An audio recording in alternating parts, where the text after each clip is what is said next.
entre nous, hein. On a eu un petit problème de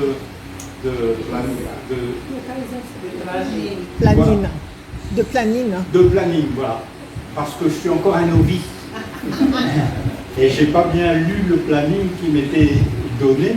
Et moi, je m'étais assis à Talabaro en disant « Merci Seigneur, tu vas me donner à manger. » Et il y a un frère qui est venu me voir en disant « Qu'est-ce que tu fais là ?» Ah bah voilà, ils ont faim. Ah, je dis « Bon, allez Seigneur, merci. » Et il m'a dit « Tu as le temps, tu as encore le temps d'arriver et je suis heureux de vous voir. Et heureux d'être avec vous et d'avoir eu ce temps où on est dans la présence de Dieu. Alléluia. Parce que le plus important, c'est pas que moi je sois au retard, c'est que Dieu était à l'œuvre. Alléluia. Et non seulement il était à l'œuvre, mais il a accueilli chacun de nous. Alléluia. Et même au long de la route, avec ce retard, je disais comment? Parce qu'on ne savait pas où vous étiez. Voilà, je vous dis, je suis vraiment novice en tout. Hein. Et puis le frère m'avait juste dit, tu vas voir à la station, vous savez, un peu, comme on dit en Polynésie, au 3e bananier, au 2e bananier. Merci Seigneur. Hein. Et puis Dieu nous a guidés jusque chez vous, et je sais que Dieu a des merveilles en réserve pour vous ce matin, pour chacun de nous. Au travers de ce qui nous arrive, il y a toujours des bienfaits. Amen. Dieu guide nos voies, il n'y a pas d'erreur. Nous commettons des erreurs, mais Dieu suit sa ligne. Alléluia. Et je voudrais ouvrir la Bible avec vous dans l'évangile de Matthieu, c'est l'évangile du roi. Alors j'étais heureux d'entendre tout ça et au long de la route, je disais Seigneur, et le Seigneur m'a tout de suite inspiré. Et puis comme tous les matins que j'étais avec lui, il m'a dit je suis le roi. Alléluia. Dis-leur que je suis le roi des rois et le Seigneur des seigneurs. Quand on est sous son aile, rien ne peut nous arriver. Alléluia. Même si on a des déconvenus, hein. Il y a des problèmes, il y a les enfants, il y a la femme, il y a l'école, il y a un tas de choses, il y a même des juristes, il y a des attaques. Mais on n'a rien à craindre. Alléluia. Jésus nous tient dans sa main. Matthieu 8, versets 16 et 17. Le soir, on amena auprès de Jésus plusieurs démoniaques. Il chassa les esprits par sa parole. Et il guérit tous les malades. Dites avec moi, il guérit tous les malades. Répétez, il guérit tous les malades. Il n'a pas laissé un seul malade. Il a guéri tous les malades afin que s'accomplisse ce qui avait été annoncé par Ésaïe le prophète. Il a pris nos infirmités et il s'est chargé de nos maladies. Amen. Matthieu, c'est l'évangile du roi, c'est l'évangile qui commence par une généalogie. Quand vous offrez l'évangile à quelqu'un, il dit bon, mais tu m'as offert un livre là, mais toute la première page c'est fils de, pour arriver à Adam et Ève. Alors, et pourquoi c'est comme ça? Je dis parce que tous les rois de la terre ont une généalogie et Dieu montre par là, chaque évangile est structuré. Et il n'y a pas un mot de l'écriture qui est par hasard. Et Dieu voulait montrer par là que son fils était le roi que lui a choisi. Alléluia. Le roi des rois et le Seigneur des seigneurs. Peut-être n'avez-vous pas encore fait de lui votre roi. Peut-être vous avez encore pour roi bien des choses, bien des envies dans votre vie, des envies et des désirs qui règnent sur vos cœurs. Et il faut qu'à un moment ou à un autre, vous laissiez Jésus prendre toute la place. Vous savez, quand on arrive devant un roi, on est ses sujets. Ce n'est pas à lui de s'incliner devant nous, mais c'est nous qui nous inclinons devant sa majesté. C'est ce que j'ai senti ce matin, dans cette louange, dans cette adoration. Beaucoup ici sont inclinés devant Dieu. Et il y a quand même des appels pour ceux encore qui ont du mal à fléchir le genou.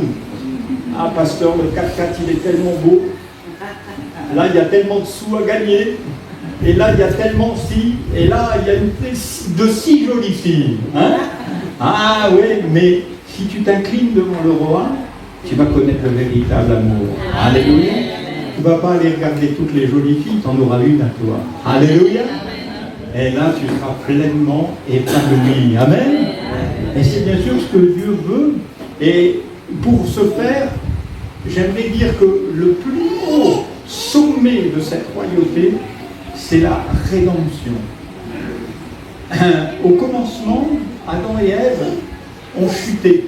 Et la première chose qui s'est passée, quand Dieu est venu leur parler, quand Dieu est revenu au jardin d'Éden, c'est, la Bible dit, ils ont eu honte et ils ont eu peur.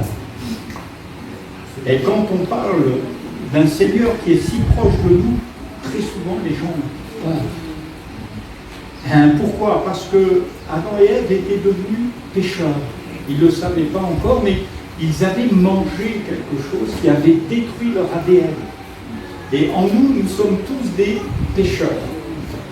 Et en fait, s'approcher de Dieu, alors pour nous c'est notre bien, mais beaucoup, dans certains domaines, ont peur.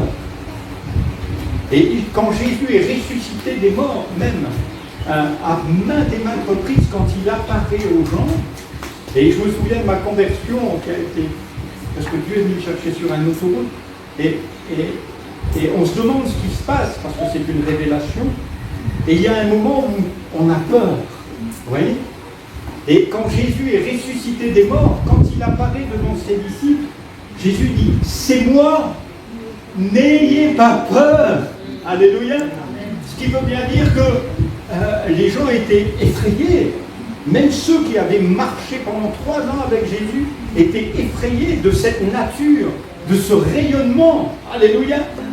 Parce que Jésus est là au milieu de nous, rayonnant et désirant pour chacun de nous un bonheur parfait. Mais ce véritable bonheur, quelquefois, il peut même nous faire peur. Tellement c'est au-delà, la grâce et la rédemption sont au-delà de toutes nos compréhensions humaines. Et donc, le soir de ce jour, on en a plusieurs démoniaques et il chassa les esprits par sa parole. J'aimerais dire que Dieu a fait de moi un prédicateur pour chasser le mal. Alléluia. Et Dieu sait que les ténèbres sont toujours présentes autour de nous. Et autour de nous, nous avons des gens enténébrés qui ne voient pas. La Bible dit qu'ils ne voient pas briller la splendeur de Dieu. Et ils ne voient pas, quand ils vous voient plein de joie, vous les voient, ils disent, mais il est malade lui. Il ne sait pas que tout va mal. Mais on sait que tout va mal. On le sait. Mais Dieu nous a préparé une place. Et nous sommes ses enfants. Alléluia. Et cette nuit encore, étant dans la prière, souvent la nuit je suis debout et c'est le moment pour moi où en plus il y a la pleine lune, en ce moment où je suis dehors et où je peux me régaler dans la présence de Dieu et où il peut venir me parler. Et il est venu me consoler. Le Seigneur, c'est celui aussi qu'on ressent. Est-ce que vous avez déjà ressenti? Tout à l'heure, quand les sœurs chantaient, j'étais là et on ressent sa présence. Vous sentez ça? Il faut vous laisser faire, il faut vous abandonner. Mesdames, quelquefois, quand on est dans les bras de son mari, il ne dit pas un mot, mais on est juste bien. Pardon? Quand je prends ma chérie le soir, on ne dit plus rien, mais on est bien. On est simplement. Vous savez que Dieu est un époux aussi. Vous pouvez vous abandonner dans ses bras, il ne vous violera pas. D'ailleurs, c'est le seul qui n'a pas de pensée impure envers nous. Alléluia. Il y a un tendre Père qui nous prend et qui nous affectionne. Et à la fin de ce moment, cette nuit, je retourne me coucher. Et je sentais tellement la présence de Dieu qui me consolait. Et j'avais prié Dieu en disant, Seigneur, cette parole de l'Écriture m'avait touché. Tu es comme un homme. Où Dieu dit, je te porte comme une mère console ses enfants. C'est le prophète qui dit ça. Et bien sûr, je suis comme vous, attristé par la vie, attristé par les uns, par les autres. Et je disais, Seigneur, mais tu me fais tellement bien sous la voûte céleste. Je suis avec toi, tu es là, dans la campagne, et tu viens parler à mon cœur. Et quand je me suis couché, Et je me suis mis, même ça a réveillé ma femme, hein, elle me dit qu'est-ce qui se passe? Et j'étais comme, vous savez, quand une maman a un bébé, elle lui fait des chatouilles comme ça, hein, et le gamin il se met à rire, il est heureux, et il ouvre les mains, et j'étais comme ça dans mon lit, et j'étais en train de rire. Alors ça a même réveillé ma femme, qu'est-ce qui t'arrive? Ah, je dis, je suis avec Jésus. Hein? Et on a besoin de ça. Vous avez besoin de ça, d'une intimité qui fait que, en fait, malgré mes 2 heures, presque toutes les nuits, je suis debout, je ne suis jamais fatigué. Parce qu'il est celui qui me console parfaitement. Alors, ce n'est pas toutes les nuits comme ça, parce que bien sûr, au-delà de ses attentions particulières, il est aussi un enseignant. Jésus a dit, je vous enverrai le Saint-Esprit, le pédagogue, donc il m'apprend à vivre. À l'école, on apprend à lire et à compter. Mais à l'école de l'esprit, on apprend à vivre. Pourquoi? Parce que quand Satan est venu, ce qu'il a pris, c'est notre vie. Nous sommes devenus mortels, tous. Mais Jésus, quand il est ressuscité, il a vaincu la mort. Alléluia. Je parle à certains immortels ici. Hein? Alléluia. Waouh! Nous avons la vie en Jésus-Christ. Alléluia. Et non seulement il nous a ramenés à la vie avec Jésus, hein, alors que Satan nous avait entrés dans la mort. Et peut-être vous avez peur aussi de la mort. Qui a peur de la mort? Tu as peur de la mort? On va prier pour toi. Hein? Tu avais peur avant? Moi aussi j'ai vu ma femme mourir, hein, il y a quelques années en arrière. J'ai perdu un enfant. Comme vous, hein, j'ai souffert, parce qu'arrivé à un certain âge, on côtoie la mort. On va malheureusement à des services d'enterrement. Malheureusement pour les hommes du monde, mais pour nous, c'est bon, au revoir. Hein. Tu pars avant nous, mais bientôt on sera avec toi. Hein? Hein? Et pourquoi? Parce que Jésus nous a ramenés à la vie. Alors vous voyez un peu le plus haut niveau que Dieu nous ait donné, cette révélation de Christ, c'est le plus haut niveau. Adam et Ève avaient cette faculté extraordinaire, bien sûr. Ils étaient sans péché, purs, sans tache. Malheureusement, ils étaient dans un jardin plus beau que la Polynésie. Ça existe, hein? Dieu a fait quelque chose de plus beau encore que la Polynésie où étaient Adam et Ève. Ils étaient dans un jardin magnifique et ils sont tombés. C'était pas un bananier, hein? C'est pas un cocotier, mais c'était l'arbre de la connaissance du bien et du mal. Un arbre que vous ne connaissez pas, moi non plus. Il y avait aussi l'arbre de vie. Je ne le connais pas, mais un jour je vais le voir. Parce qu'il est au ciel, celui-là. Alléluia. Ah, Dieu ne perd pas les espèces, hein? Non, il ne perd aucune espèce, et même les cheveux de nos têtes sont comptés. Alléluia. Et donc, quand Adam et Ève sont tombés, eh bien, ils ont eu peur, premièrement. Ils sont mortels. Ils sont morts dans leur péché. Ils ont été séparés. Et le péché nous a tous atteints. On est donc devenus mortels. Dieu, dans son amour, nous donne de vivre pleinement. Pourquoi? À quel moment on vit complètement sa vie? Quand on n'a plus peur de la mort. Bien sûr, Jésus vient en nous, mais il nous donne, on n'a plus peur de la mort. Ce qui fait que j'ai pu, dans ma vie, voyager, établir des églises, là où des gens disaient « Non, c'est pas possible !» où il y avait la colère, la haine. Là où Paul a trouvé de l'amertume, de la rancune, on l'a acheté en prison, il a dit « C'est pas grave, j'ai dû bâtir son église. » Alléluia. Donc on n'a plus peur de la mort.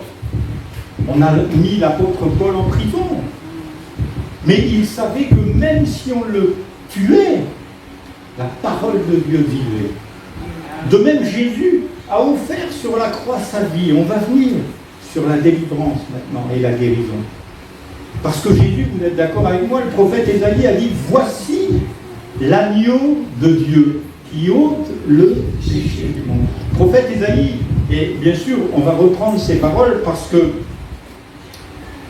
Ésaïe, 650 ans avant Jésus-Christ, alors que la nation d'Israël ne comprenait plus les choses. Parce que ce n'est pas par la loi qu'on comprend, c'est par la grâce. Alléluia. C'est pas en tapant, vous savez, moi je suis dyslexique. Et pendant des années, on a essayé de me faire rentrer l'orthographe par le bout des doigts. À chaque dictée, alors moi j'avais une peur terrible de l'école. Chaque lundi matin, il y avait dictée. Et à tous les lundis matins, je disais à maman, j'ai mal. Ah, je suis mal. Moi je vais mourir, il faut que tu me laisses à la maison. Pourquoi? Parce que quand j'arrivais à l'école, j'avais plus de 5 fautes à la dictée. Donc j'avais 0. Ah, terrible sur le bulletin de notes. Mais en plus de ça, c'était ah, François, t'as pas compris ça? Mets tes doigts comme ça. Et l'instituteur pensait vraiment que ça allait rentrer par les doigts. C'est jamais rentré. Ce qui fait qu'à 14 ans, j'ai fui l'école. Parce que j'avais peur. Et ça se voit encore dans mon écriture. Souvent, les gens me disent, mais t'écris comme un docteur. Non, j'ai été éduqué à l'écriture de la peur. J'avais tellement peur qu'on voit mes fautes que c'est... Et comme ça, il ne verra pas. Il ne verra pas que j'ai oublié un T, il ne verra pas que j'ai oublié un S. C'est comme un chat. Mais ça se voit. Mais j'avais peur. Oui. Et quand Dieu m'a touché sur l'autoroute, j'ai lu cette Bible en 2 mois. En 2 mois, j'ai lu toute la Bible. Et chaque parole, alors que j'avais lu que 10 livres dans ma vie. Pour moi, ouvrir un livre, c'était ah, quelle horreur! C'est l'écrit. Et Dieu m'a guéri de mes peurs de l'orthographe. Puis maintenant, ça va bien, il y a les ordinateurs. Ça écrit pour vous. On ne sait pas si vous écrivez bien ou plus. Et même si vous faites des fautes, il y a un correcteur. C'est bon. Merci Seigneur, tu m'as guéri. Alléluia. Donc il y a des peurs qui sont en vous, mais dès l'enfance, on est élevé dans certaines peurs de nos fautes, de nos manquements, parce qu'on est de race pécheresse. Et quand Jésus arrive, cet agneau de Dieu, et dans l'Ancien Testament, on savait que pour ne plus avoir peur de Dieu, il fallait être propice à Dieu. Et pour ça, on a amené un agneau sans défaut, sans tache. Il était parfait. Et on l'a amené au souverain sacrificateur ou au sacrificateur en service, au prêtre. Et voilà qu'ils égorgeaient l'agneau, le sang de l'agneau coulait, et vous libérez momentanément, effacez vos péchés. Jésus est cet agneau. Ah, mais il n'est pas arrivé sans défaut, mes amis. Voilà qu'il a été accusé. Il arrive devant Pilate et ce soir-là, on va le frapper. Son dos va être entièrement déchiré par les lanières. Jésus a littéralement perdu toute sa peau du dos. Il a été écorché. Chaque coup de lanière lui a écorché tout le dos. Il s'est présenté comme un agneau écorché, vif. Là, on l'a traîné, il n'avait même plus la force de porter sa croix. Donc Dieu permet là une aide pour amener la croix jusqu'à Golgotha. Et là, on va percer ses mains. Là, on va percer ses pieds, on va le dresser sur la croix. C'est plus un agneau sans défaut, c'est un agneau martyrisé. Et la Bible dit, c'est dans ces meurtrissures-là que nous sommes guéris. Alléluia. Parce qu'il a vu vos souffrances, vos maladies, vos peurs, vos dyslexies. Il a vu ma dyslexie. Et il a dit, François, je ne te tape pas sur les doigts. Moi, j'ai été écorché. Mes mains ont été brisées, non plus pour qu'on te tape dessus, mais pour que tes doigts soient guéris. Et que tu aies un cœur apaisé.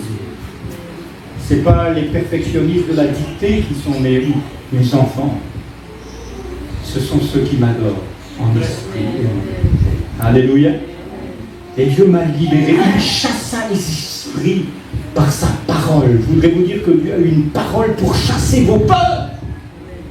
On l'a vu avec Annie dernièrement, une sœur à Mouria qui avait de telles peurs de jalousie. Mon mari me trompe. Je dis, mais est-ce que tu es sûr qu'il te trompe? Est-ce que tu l'as vu? On m'a dit.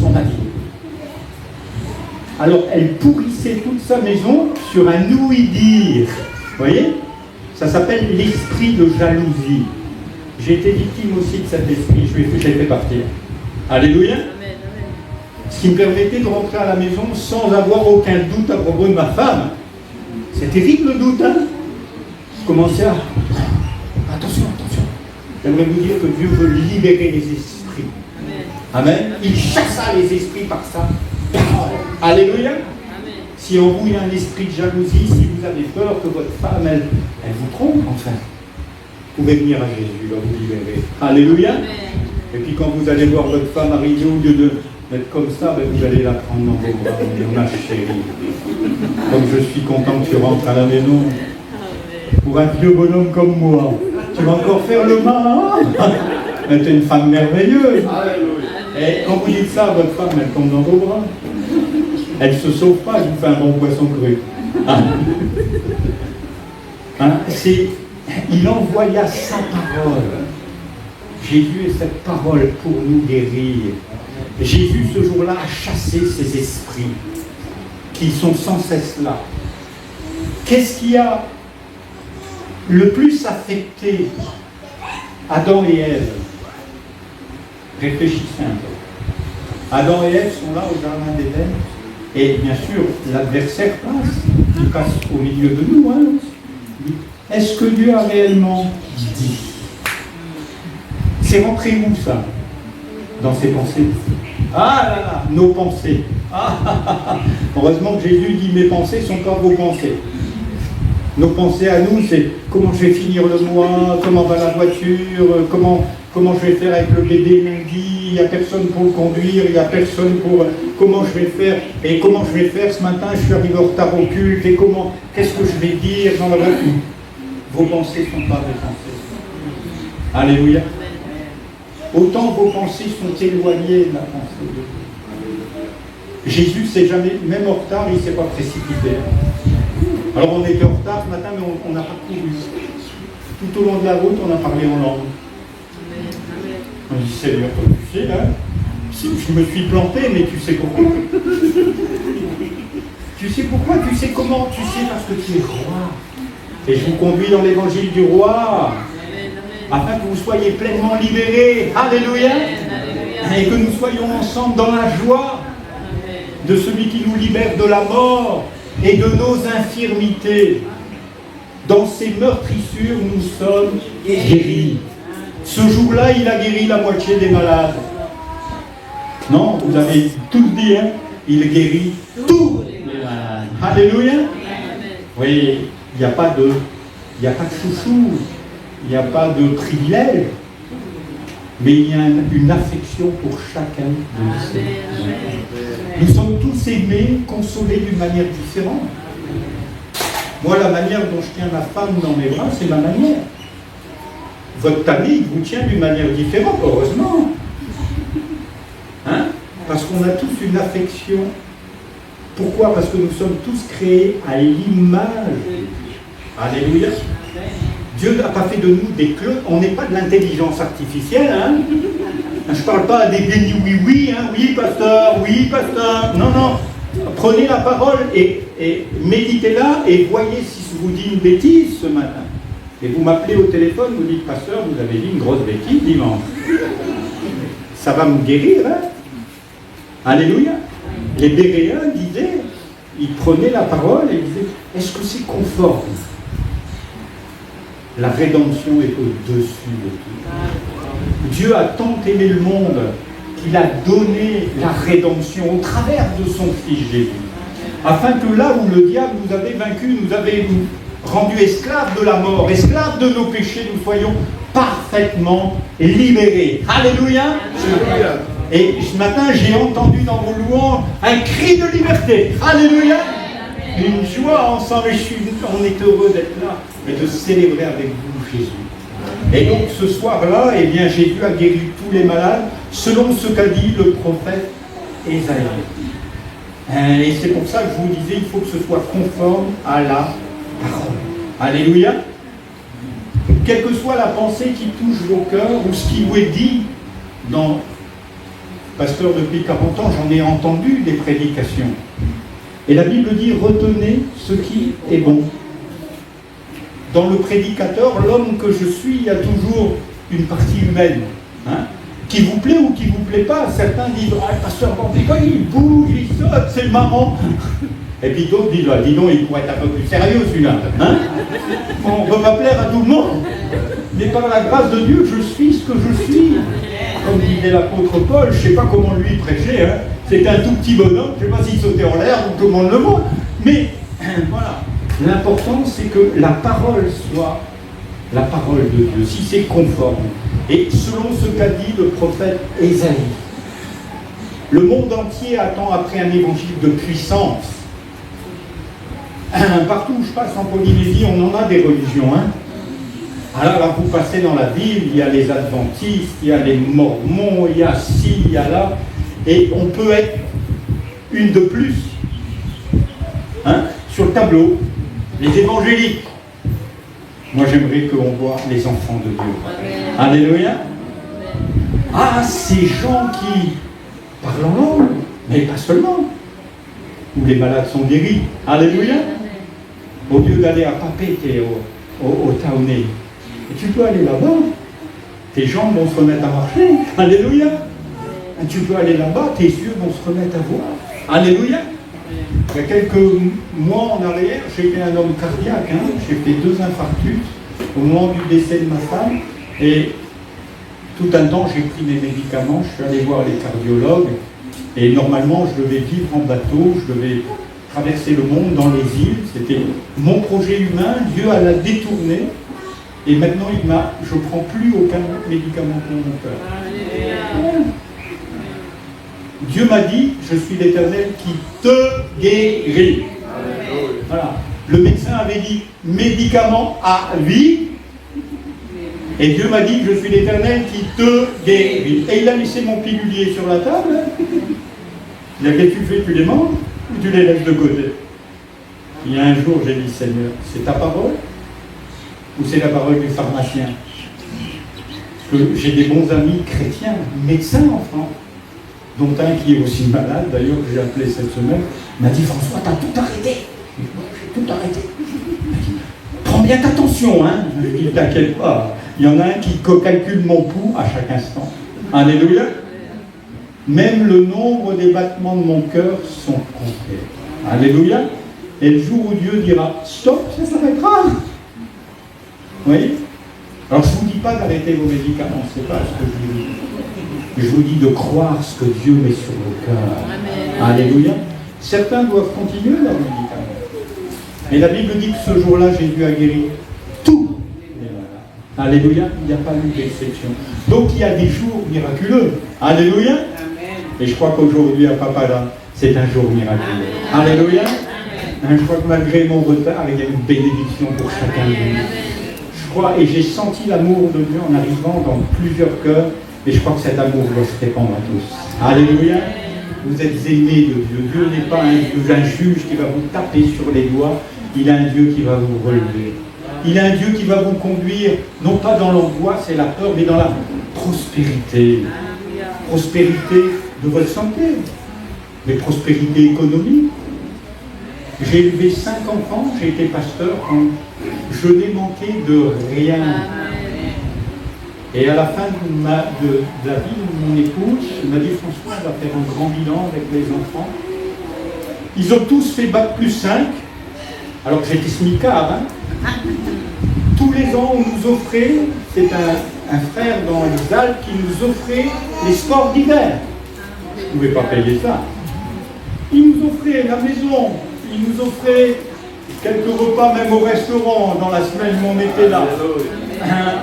Et j'ai vu Dieu pourvoir comme un homme riche, alors que je n'avais pas un sou encore. Et je dois dire qu'il est le Dieu de la prospérité à tous égards. Faites-lui simplement confiance. Si vous n'êtes pas engagé encore avec Jésus, allez voir votre pasteur, faites-vous baptiser au nom du Père, du Fils, du Saint-Esprit. Entrez dans cette vocation. La prospérité va descendre. Il donne à ses enfants. Il faut vouloir devenir enfant. Quelques années en arrière, j'étais avec un pasteur qui a voulu adopter un enfant. Il l'avait à la maison depuis 15 ans. C'était un adulte. Et il a fallu que l'enfant accepte d'être adopté. Bien sûr, la famille voulait. Il s'appelait Amour, d'ailleurs, le garçon. Est-ce que tu veux être adopté? Le garçon, devant le juge, a dit oui, je veux être adopté. Vous voyez? Le baptême, c'est ça. C'est s'engager. C'est dire, ben oui, moi, je veux être adopté par Jésus. Alléluia. Et après, vous devenez simplement enfant de Dieu. Vous ne serez pas arrivé au bout, hein, mais vous allez commencer. C'est moi, dit Jésus, n'ayez pas peur, n'ayez pas peur de vous engager. Le meilleur est devant. La peur va être chassée, la crainte va être chassée, les maladies seront bannies. Et Dieu va vous faire vraiment prospérer. Dans la dimension où il vous a appelé. Et vous serez surpris de votre personnalité. Parce que quand on vient au monde, on vient pécheur. Et bien sûr, on est éduqué par papa et maman. On a une certaine personnalité, une vision de la vie. Et je dois vous dire que quand j'étais petit, si on m'avait dit que je deviendrais un homme de Dieu, un serviteur, alors que j'étais vraiment un brigand tout un temps, je dis Seigneur, il n'y a que toi pour faire ça. Et me révéler qui je suis. Si vous voulez savoir qui vous êtes vraiment, et la liberté que Dieu vous donne, venez à Jésus. Amen. Ce jour-là, il a guéri tous les malades. Alléluia. Tellement son amour est grand, il a la possibilité ce matin de guérir toutes les maladies. C'est moi, n'ayez pas peur, approchez-vous. On prend un temps pour prier pour les malades. Alléluia.